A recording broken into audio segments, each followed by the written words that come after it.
রহমানির রহিম। আমি আব্দুল্লাহ মাহমুদ আলবি। আমি সরকারি বিজ্ঞান কলেজ থেকে এসেছি। আজকের এই সায়েন্স ফেস্টে আমি যে প্রকল্পটি নিয়ে এসেছি সেটা হচ্ছে জিওথার্মাল এনার্জি। তারপর হচ্ছে আমার এই টিম, মানে আমি যে টিমটা কন্ডাক্ট করছি সেই টিম নেম হচ্ছে হরিজন হান্টার্স। মানে আজকের এই প্রকল্পের মাধ্যমে হচ্ছে আমার হচ্ছে বিদ্যুৎ উৎপাদন, মানে আমাদের অলওয়েজই আমাদের যখন বিদ্যুতের একটা ঘাটতি দেখা দিচ্ছে ঠিক তখনই হচ্ছে আমাদের বিদ্যুতের দিকে একটা খেয়াল করতে হয়। যেমন হচ্ছে আমাদের প্রতিবেশী দেশ ভারত থেকে আমরা বিভিন্ন সময় বিদ্যুৎ উৎপন্ন করছি, বাট আমাদের পার্শ্ববর্তী দেশে আদানি গ্রুপ বিদ্যুৎ উৎপাদন বর্তমানে বন্ধ করে দিয়েছি। সেই বন্ধ করা প্রযুক্তি থেকে আমরা হচ্ছে আমাদের অলওয়েজই যখনই ঘূর্ণিঝড় হয় তখনই সুন্দরবন যেমন আমাদের প্রকৃতি হিসেবে পাশে দাঁড়ায়, ঠিক তেমনই সেই প্রকৃতি আমাদের পাশে দাঁড়াবে। সোলার এনার্জি সেটা একটা পুরোনো একটা প্রথা, বাট আমি যেটা নিয়ে আসছি সেটা হচ্ছে একদম একেবারে নিউ একটা প্রসেস। সেটা হচ্ছে মাটির নিচে যে তাপ শক্তি।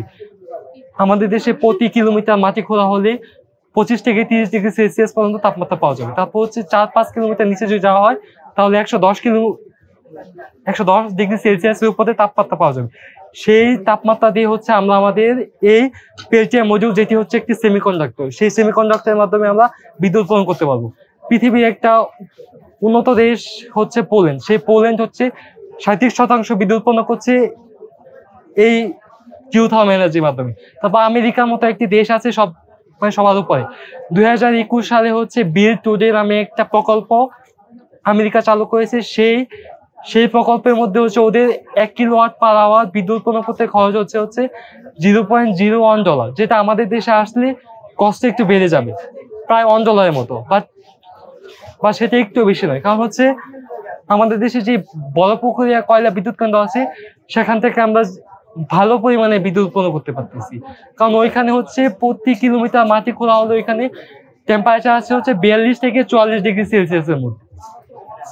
আমাদের এই প্রকল্পটা হচ্ছে এই জিওথার্মাল এনার্জি, মানে মাটির নিচে যে তাপটা আছে ওইটাকেই বাস্তবায়ন করবে।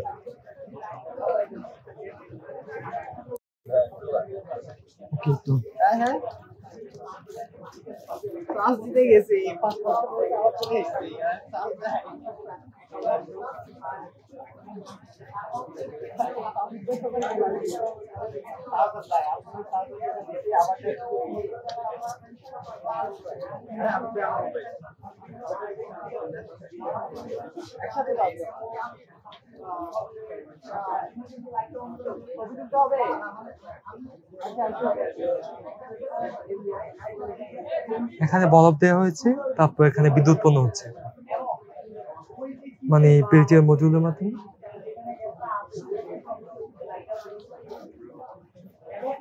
বরফটা মূলত কি কাজ করতেছে? না, বরফটা হচ্ছে এটা হচ্ছে আপনার একটা সেমিকন্ডাক্টর, মানে এটা হচ্ছে আপনার একটা থার্মোইলেকট্রিক ইফেক্টের মাধ্যমে কাজ করে। এটা হচ্ছে পিএনপি জাংশনের মাধ্যমে এটা তৈরি করা হয়েছে। এটা হচ্ছে পেলটিয়ার মডিউল, মানে এটার মধ্যে হচ্ছে দুইটা পাশ আছে। এক পাশে হচ্ছে আপনার বরফ দেওয়া হচ্ছে, আর এক পাশে হচ্ছে তাপ দেওয়া হচ্ছে।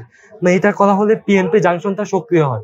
পিএনপি জাংশনটা সক্রিয় হলে ইলেকট্রন ত্যাগ করা শুরু করে, এতে করে হচ্ছে আমাদের বিদ্যুৎ উৎপন্ন হচ্ছে। আচ্ছা, বরফ আর একটু এখানে দেন। জি, এক বরফ ওকে ওকে ওকে, অবশ্যই। এটা আপনি একটু শর্টে বলেন, এটা বলেন একটু শর্টে, একটু ফাস্ট বলেন। এখানে হচ্ছে আমরা মাটির নিচে যে তাপটা, এটাকে আমরা মোমবাতি হিসেবে ব্যবহার করছি।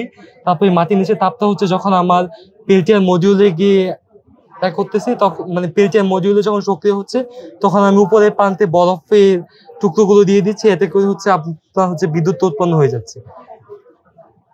মানে এখানে হচ্ছে পেলটিয়ার মডিউলটা সক্রিয় হচ্ছে, এখান থেকে ইলেকট্রন প্রবাহের মাধ্যমে বিদ্যুৎ উৎপন্ন হচ্ছে। সংক্ষেপে